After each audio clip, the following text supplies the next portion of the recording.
क्या 1% टॉपर से ये उत्तराखंड बदल जाएगा? नहीं। जब तक एक एक बच्चा अपने पैरों में खड़ा ना हो जाए, देवभूमि उत्तराखंड नहीं, हिंदुस्तान भी विकसित नहीं हो सकता। वो विकसित कैसे होगा? जब हमारे यूथ विकसित होंगे। वो विकसित कब होगा? जब हमारे बच्चों का फिजिकल, मेडिकल, उनका आचार विचार अच्छे होंगे। पेट में आंत नहीं, मुंह में दांत नहीं। 13 साल की उम्र में बोले भारत माता की जय कि सर मुझे तो एनडीए क्वालिफाई करना है। 4 बार खड़े करके, कानों में छेद करके, छोटा सा टैटू बना के, दोस्तों के साथ सिगरेट के छल्ले उड़ा के, किसी पार्टी में अपने स्टेटस दिखाने के लिए, दूसरों को नीचा दिखाने के लिए, अपनी अमीरी को जाहिर करने के लिए अगर हम अपनी मेंटल स्थिति को खो रहे हैं तो ये बहुत बड़ा प्रश्न चिन्ह है। आप सोचिए, मैं ये काम डिग्री कॉलेज में भी कर सकता था, लेकिन मुझे पता है कि आप उस अवस्था में हो जैसे अवस्था में ये पौधा है। जिस दिन आप पेड़ बन गए इस तरह से, जबकि ये पेड़ भी बहुत बड़ा नहीं है, लेकिन इसको मोड़ना मुश्किल हो जाएगा। आप उस करुणा अवस्था में हो जहाँ पर एक छोटी सी कली को मोड़ा जा सकता है, और अगर उसने गलती से भी कोई गलती की है तो उसको सुधारा जा सकता है। और हमारी देवभूमि उत्तराखंड के बच्चों के लिए तो कहा जाता है कि कौन कहता है कि जमीन में बैठा हुआ बच्चा, कौन कहता है कि जमीन में बैठा हुआ बच्चा आसमान में नहीं उड़ सकता, और कौन कहता है कि देवभूमि का बच्चा इतिहास नहीं बना सकता, और कौन कहता है जिस बच्चे ने गरीबी देखी हो वो बच्चा अपने पैरों में खड़े होके आसमान में नहीं उड़ सकता। हमारे देवभूमि के उत्तराखंड के बच्चे कुछ भी कर सकते हैं। अगर मिट्टी कंकड़ पत्थर में बैठना जानते हैं तो वक्त में हवा के रुख को मोड़ना भी जानते हैं, लेकिन आवश्यकता है सेल्फ मोटिवेशन की, केवल आवश्यकता है छोटी छोटी बातों की, केवल आवश्यकता है जिस समय हम जो काम को कर रहे हैं उसमें फुल डेडिकेशन, डिवोशन और डिसिप्लिन के साथ आगे बढ़ने की। आज 6 to 12th पढ़ते हैं हम पढ़ाई। एक बंदा टीचर है, एक बच्चा पढ़ रहा है, एक सरकारी नौकरी कर रहा है, एक सरहद में खड़ा है।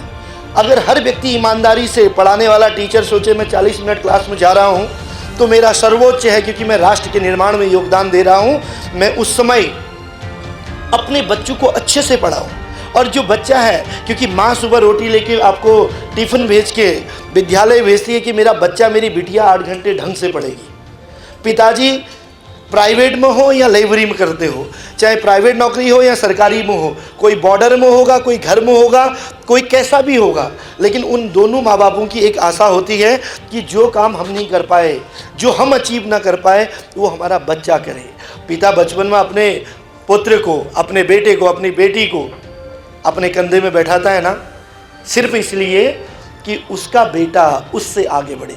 वो जो दुनिया उसने नहीं देखी है वो उसके बच्चे देखे। वो माँ सुबह जो आपको नाश्ता बना के टिफ़िन भेजती है, कितनी उम्र होगी सबके माँ बाप की? मेरे ख्याल से 35, 40, 50, यानी कि 40 से लेके आप मान के चलिए 60 साल के बीच में, यानी कि उनके जीवन की आधी उम्र तो चले गई। अब बची आधी उम्र है। इस आधी उम्र में भी उनका एक सपना है, मैंने अच्छे स्कूल से नहीं पढ़ा, मेरा बच्चा सिद्धार्थ पब्लिक स्कूल में जाएगा। मैंने गांव के इंटर कॉलेज में पढ़ा, मेरा बच्चा इंटर कॉलेज से और आगे अच्छे स्कूल में जाएगा। यानी कि ये सोचते सोचते हम सब जानते हैं कि अगर माँ को एक छोटी सी बीमारी है, देखिए हम भारत माँ के बारे में सोचे न सोचे, लेकिन अपनी माँ के बारे में तो सोच ही सकते हैं, क्योंकि अपनी माता पिता को हर बच्चा प्रेम करता है। अपने माँ बाप की दीर्घायु कल्पना हर बच्चा करता है। हर बच्चे के मन में ये भाव होते हैं कि नहीं यार, मैं अपने माता पिता के जीते जी कुछ करूँगा। लेकिन वहीं पर माँ की स्थिति भी देखिए आप।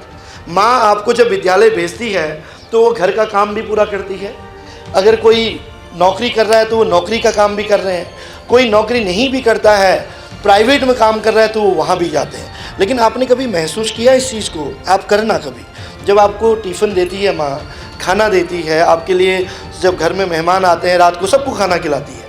कई बार ऐसा होता है, मैंने तो अपनी मम्मी को नोटिस किया था कि खाना बचे न बचे वो सबको खिलाती है।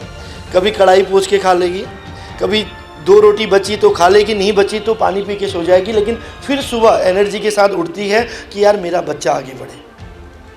सोचिए उनका त्याग। हम कहते हैं माँ तूने क्या किया, तुझे क्या आता है, तू बताएगी हमको कि कैसे पढ़ना है। ठीक है, वो 5 पढ़ी लिखी होगी, वो 10 पढ़ी लिखी होगी, तुमसे ज़्यादा नहीं होगी। तुमको अंग्रेजी के 4 शब्द चटर पटर करने आ गए, तुम्हें लगता है कि पूरे हिंदुस्तान में इतिहास तुम्ही ने बना दिया।